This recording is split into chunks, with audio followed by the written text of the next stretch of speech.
This morning on World News Now, breaking news. A violent earthquake off Japan's northeast coast has rocked the nation. A tsunami warning is in effect for a large part of that country as well as other nations as well. Waves could top 30 feet or more. It is Friday, March 11th. From ABC News, this is World News Now.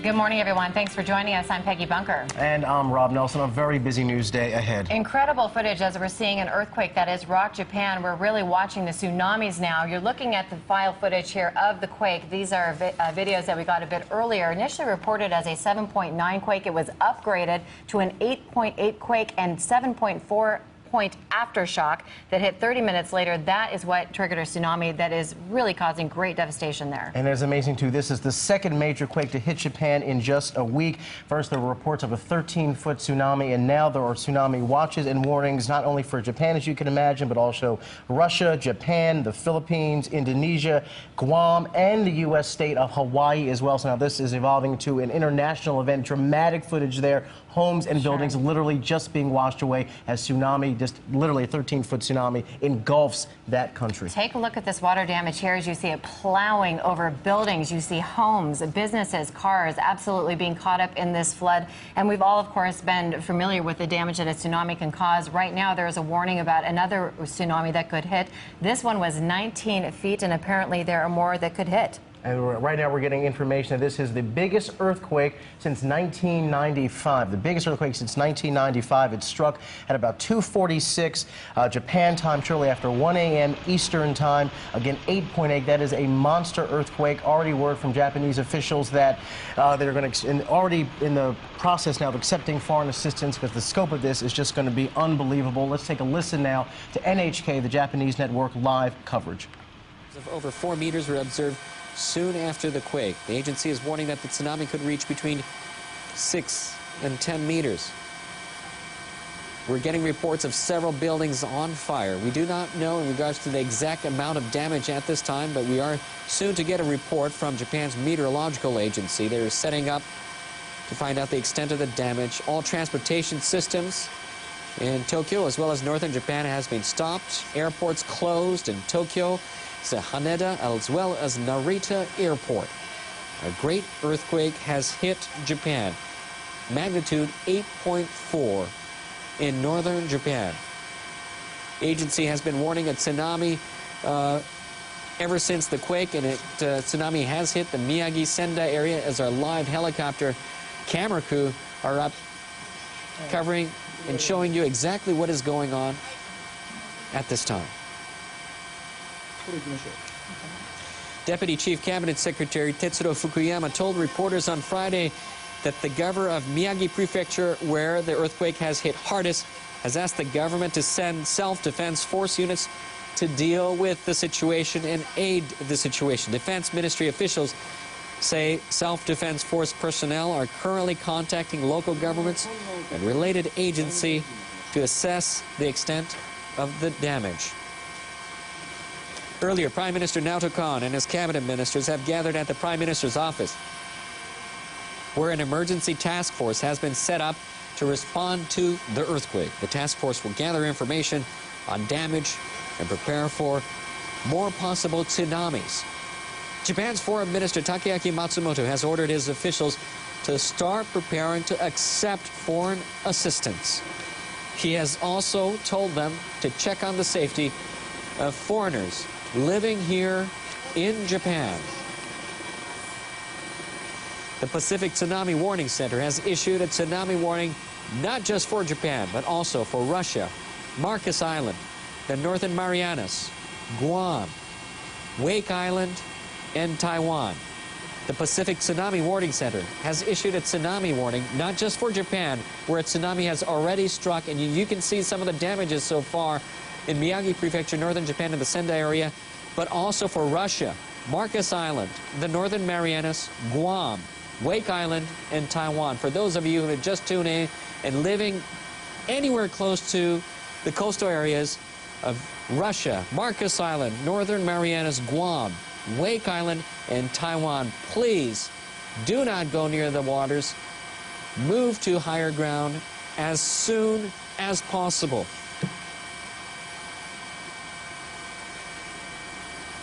You're watching NHK World, and a major earthquake hit Japan Friday afternoon. This happened about an hour and 20 minutes ago. Japan's Meteorological Agency says the quake measured magnitude 8.4. The agency has issued a tsunami warning for Japan's Pacific coast. In northern Japan's Miyagi Prefecture, tsunami waves of up to 4 meters were observed soon after the quake. The agency is warning that the tsunami could be between 6 and 10 meters. You're seeing some of the tsunami damage so far in Miyagi Prefecture, in the Sendai area, where some of the homes and farms have been flooded when the tsunami went upstream a river.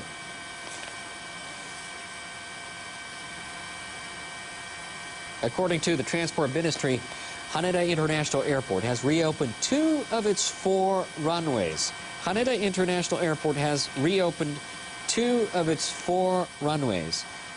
The airport had earlier closed all runways. Haneda International Airport has reopened 2 of its 4 runways. The Japan Road Traffic Information Center and police say expressways around Tokyo and northeastern Japan have been closed. The Japan Road Traffic Information Center and police say expressways around Tokyo and northeastern Japan have been closed. According to Toshiba Elevator, it assumes that most elevators came to a halt in the region affected by the disaster. According to Toshiba Elevator, it assumes that most elevators came to a halt in the region affected by the disaster. At the moment, the company has been collecting information about mechanical troubles. The industry minister's Nuclear and Industrial Safety Agency has put in place an emergency center for the earthquake. It'll collect information concerning damages caused by the earthquake to nuclear power plants around the country. For those of you who just tuned into NHK World, you're seeing live coverage of Miyagi Prefecture in the Sendai area where a tsunami has struck. A major earthquake hit Japan on Friday afternoon. Japan's Meteorological Agency says the quake measured magnitude 8.4. So we are just watching an unbelievable disaster befalling Japan right now as we watch the aftershocks and also the effects of a tsunami hit parts of a rural area, also a part of a city area north of Tokyo in the country of Japan. Right now we are hearing them report on possible damages to actually nuclear power plants in that area. But as you see the tsunami waters just roll through the countryside there, taking out homes and boats and cars all along with it, you see the damage here is going to be unfolding in front of us for quite some time. And it is staggering. Just consider this number, for example. The last big quake to strike Japan was back in 1995. That was a 6.8 magnitude quake. 6,000 people died in that disaster. This, right now, we're hearing various reports of 8.4 to 8.8, even to 8.9 magnitude quake on this one. So a much stronger quake than the one back in 1995. You can imagine, as Peggy said, the extent of the damage here. Literally, buildings in Tokyo just shook violently. People are being evacuated, and they're also issuing some dire warnings that if you're in the coastal areas, not of just Japan, but of also several other countries, to get to higher ground as fast as you can. Other tsunamis could likely be triggered by this massive quake. That's right. And let's get some perspective on this. Of course, the tsunami that most people are familiar with hit in 2004, right after the Christmas holiday. And that was a 9.1 earthquake that triggered that enormous tsunami that cost so many people their lives. Now, looking at this right now, we're hearing reports of 8.9, so just slightly less than the 9.1 that caused that tsunami. You can imagine that really what we're looking at right now as we see this water roll ahead, what this could mean.